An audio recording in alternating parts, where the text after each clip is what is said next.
So I was originally studying to be an engineer. I did my undergraduate at Berkeley in mechanical engineering. I wanted to design cars and do that whole thing.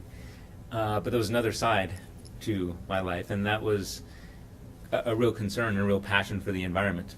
And so I found myself kind of internally conflicted that I'm planning on teaching students to practice the kinds of engineering that destroys the environment that I'm worried about protecting. And it got to the point where it was a real crisis in my life, and I thought, well, how can I defend what it is I want to do? And I realized that I just didn't understand well enough how science is a part of culture, or how science and society come together. And is it really that science is something outside of culture, so that whatever we do with it is okay? Or are there ways that culture and science come together, and we can better understand it by better understanding other cultures' sciences?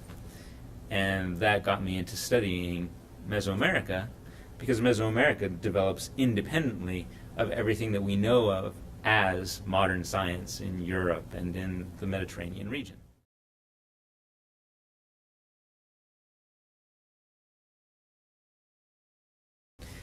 And what's fantastic about classic Maya in particular is that we have hieroglyphic records that tell us about how they thought about their science. So we're not spending time inferring what was this architecture doing, what were they thinking when they made this structure or designed this iconography. We're looking at what they said and what they said about science.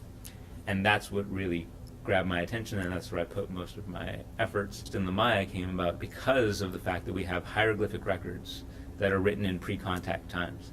So those texts are written by indigenous people for an indigenous audience. And you can't really say that about a lot of the other artifacts that we have from Mesoamerica. There's always this mediation of European contact and translation and who's writing what for whom. But with hieroglyphics, the hieroglyphic writing, we know that they're writing for their own audiences, for themselves. And it's also such a rich record.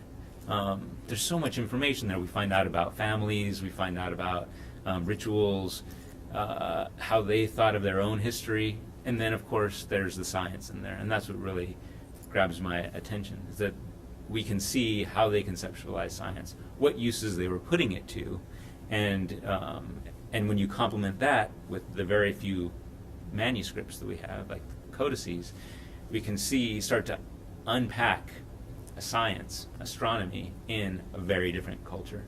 And that's really the focus of my work. I have to say Palenque, because it was the first site that I ever visited when I decided this is what I was going to do for my career. And I didn't know the first thing about it. I just kind of walked around in amazement. But then it became it became the site that I wrote a book about, and got to know the people, the rulers, the family, how they interacted with that site.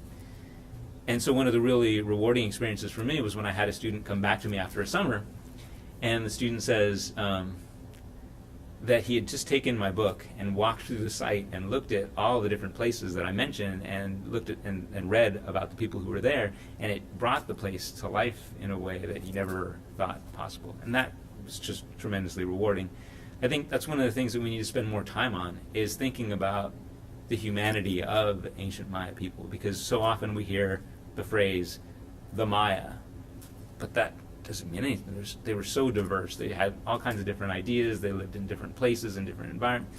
Everything was different about the various cities they lived in, but we today think of them in a very kind of a monolithic way, when that is not representative. So the more we get to know about the kings, about their families, about alliances, I think the more it brings them into the realm of just regular people, and that can be a really useful thing for how we understand the past of this continent.